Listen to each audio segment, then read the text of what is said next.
Hello, friends and dairy products of all ages. I am Cheese of Ages, and I'm here to give you some tips on storytelling when you are running a tabletop RPG, as you can tell from the title down below. We're going to start off with the single greatest tip that a person can give you for running a tabletop game. I like to call it the 4 whys, but it's more comfortable if it's the 4 whats. Basically, you would apply the 4 whats to every quest you would make. Not only does this error check for plot problems, it also can make a relatively mundane quest much more deep. This can fix a lot of the problems and common mistakes I will cover in future videos. Just by doing this, you can fix a lot of problems. So what are the 4 whats? Well, in order of how you would most comfortably apply them, you would, basically let's say you have this quest over here. Bob wants you to go to the caves outside of town and kill some zombies, or some mundane quest like that, and you would apply the following 4 whats. What is the quest giver's motivation? What are the quest giver's sources? In other words, how does he know about the quest? And then, what are the player's motivations? Why should they care about this quest? And then finally, the 4th what are the bad guys' motivations? Why are the villains at the location? So, applying the 4 whats to this simple mundane quest of Bob wants you to go to the caves outside of town and kill some zombies. Go ahead in the comments section below and apply the 4 whats I stated to that, and post in the comment section what you come up with. I'll give a pause. Now, let's actually run through it for an example case. Okay, Bob found out. How did Bob find out about this quest, and why does he want this quest done?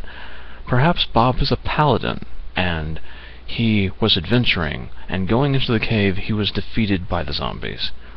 So he's willing to pay the party, which is their motivation, relatively simple one, to go in there and defeat the undead for the sake of the town and to avenge his loss. So now you have 3 of the 4 whys. But why are the zombies there? And that's a good question, because technically zombies just don't appear out of thin air. Something must be creating them. Either it's an unholy ground, or there's a necromancer there. So let's say the zombies are there because a necromancer found a magic wand in the cave. So, we've gone from Bob wants you to go to the caves outside of town and kill some zombies, to Bob the Paladin wants you to avenge his loss, to a necromancer that has set up a base in the caves outside of town and is using a magic wand to raise an army of undead. Not only have you added depth, you've added 2 NPCs that could either be a recurring ally or a recurring villain. And you've even added in an extra bit of loot for the adventurers in the form of the magic wand that they could either use or sell, depending on what it is. Or maybe even that wand is something that is dark and fell, and they would want to destroy it. That's another quest. Now, there's actually a 5th what that can more smoothly transition it into another quest that is totally optional. It's something that can be applied and can help flesh out any given quest, but doesn't necessarily come up that often as something the players will want to know. What are the villains' sources for their information? How do they know about the location? Who told them about it, or how did they discover it? It could be as simple as they just found it, or somebody could have sent them there, or they could have heard about it through a local legend, or any number of things. It can add more depth and connect to another mission that way. And technically you can apply the 4 whys to create an entire course of an entire campaign, and over the course of just taking you a half an hour, because it's so simple. Like, put together an outline of what you want the characters to be doing or where you want them to go. It's like, I want them to go to the caves outside of this town to kill zombies. I want them to go from the caves to this place to destroy this item. And I want them to go here and kill some lizard folk.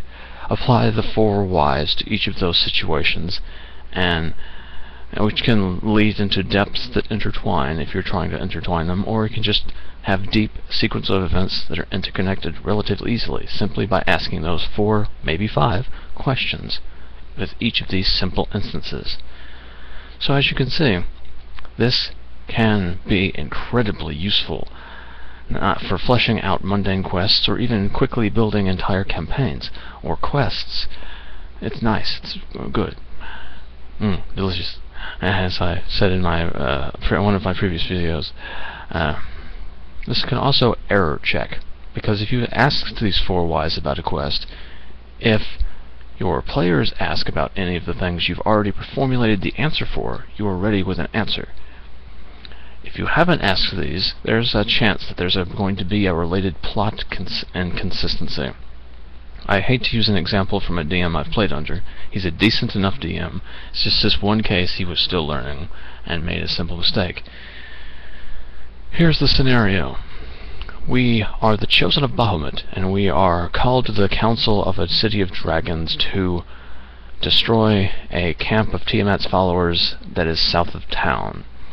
I ask the quest giver, can you narrow it down to, better than just south of a town, because this town is on the top of a mountain. Essentially, you're asking us to search the area of a small state, and the answer was no, which makes absolutely no sense. Now, I'll pause a second and give you a chance to apply the 4 whats to this situation and figure out which one is missing. So, go. Okay, so let's run through it. Let's run through the 4 whys. 4 whats. What are the quest giver's motivations? He doesn't want the enemies outside of town to destroy the city he's a governor of, because he's a good guy, and he doesn't want to see innocent people or his power threatened.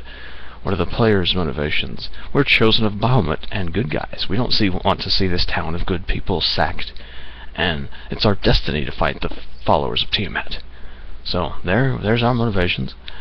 What are the enemies' motivations? They're followers of Tiamat. They want to kill us. Reasonably simple motivations, but they're there and clear. So if one's missing, and it's not the 5th one, because that one's optional, it must be, what are the quest giver's sources? How does the quest giver know the camp is there? And that creates a plot problem, because this was not answered when the quest was being thought up. And you can probably already figure out what the plot inconsistency is, but in case you can't, how does he know the camp is there, but can't narrow it down to an area any better than south of a mountain? If he knows the camp's there, he knows the general area within at least a 2-mile radius, right? Because the only way he could find out about the camp is through scrying rituals of the area and or maybe a scout. Now, scrying, that's the easiest thing to explain away, because it's a City of Dragons, probably going to be a mage there, and it could be explained that the camp has a mage there that's disrupting scrying attempts, so we know it's there, but we don't know where it is. But no, this explanation was not offered. If it was a scout, which is what was insinuated, that means that a scout went out there, was doing his job, saw the camp, freaked the fuck out, went back to town without writing down where he saw it or figuring out where he was in relation to the town, reported back, oh, there's an enemy camp, and his boss was like, where? And the guy's like, I don't know, south. And not only was his boss satisfied with the fact that this scout was completely so incompetent at his job that it makes no sense that he has it, stupid beyond all possible reason, Not only was he satisfied with stupidity beyond reason and complete incompetence, he didn't send anybody else to help narrow it down or fire the guy, because he was completely satisfied with that little information from somebody that should have had the common darn sense and skill set to pinpoint the location to within at least a 2 to 5 mile radius, more than just south of an entire freaking mountain. So yeah, plot inconsistencies. This problem could also be solved by another DMing tip I will give on a future point in time, which is basically, no should always have a reason. If you're using it at all, usually it's a good idea for you to usually say yes. You should stick to yes or yes, but if you have to say no, which is perfectly fine to say no occasionally, it should have a reason. In this particular situation, can you narrow this down, for closer than south of a mountain? The answer was no. The no had no reason behind it.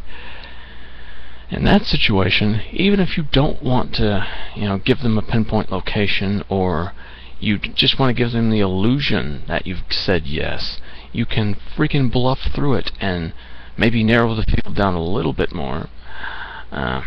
Just basically say, oh, the guy picks up the map and motions at an area, saying it's somewhere around here.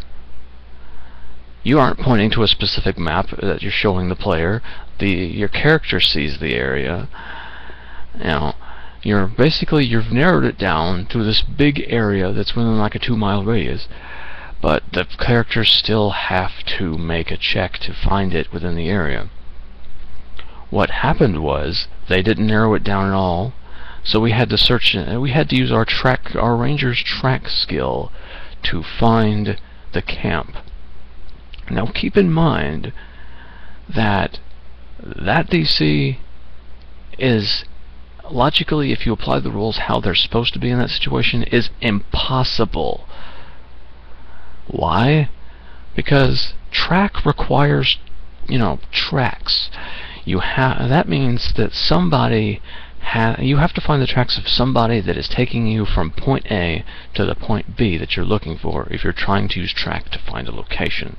That means we've got to search the entire space of south of a mountain for either the tracks of the scout that found it, and it was insinuated that most of the scouts were flying, so that's not really an option, although let's just say it is, or one of the maybe 2 or 3 scouts that were sent out from the camp to inspect our town.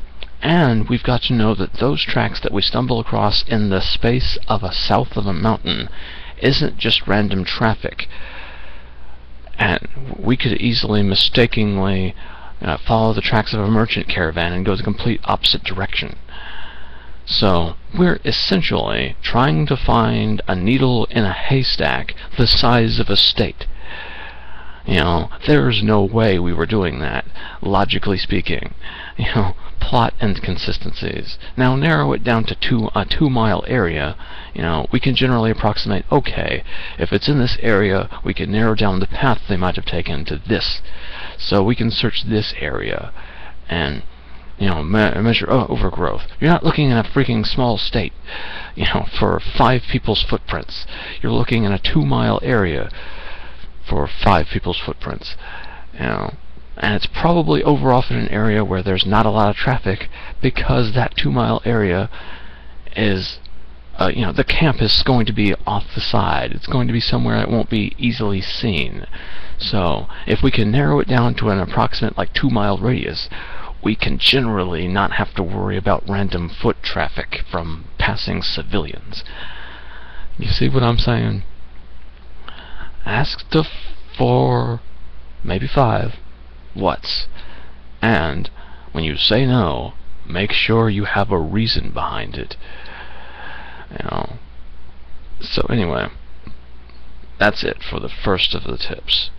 Next, sometime in the future, we'll go over more tips for good storytelling, including such classics as say yes unless you have a no with a reason behind it, like I said. And don't make your NPCs brain dead, incompetent, unless it's a specific plot point. I'll go into more detail of that later. And another one, be careful if you are backing your players into a corner, and avoid trapping them somewhere unless you are prepared for the consequences, and such like that. But those topics I will go in deeper to in the corresponding videos. For now, this is Shoes of Ages, signing off.